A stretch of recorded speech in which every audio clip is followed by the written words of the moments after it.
रहमान है। तितली दे परां ते परिंट नू सजाण वाला रब रहमान है। मोर नू नाजो नखरा ता करन वाला रहमान है। फीके पानी तो मिठे फल उगाण वाला रहमान है। इधर तुसी वेखो ना, सफेद पानी तो रंगदार बूटे पैदा करने वाला रब रहमान है। हाथी नू ताकतवर बनाण वाला रब रहमान है। सप नू जहरीला फुकारा ता करने वाला रब रहमान है।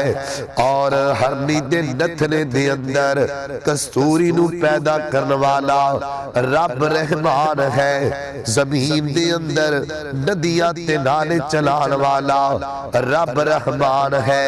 आसमान ते चंद ते सूरज नू चमका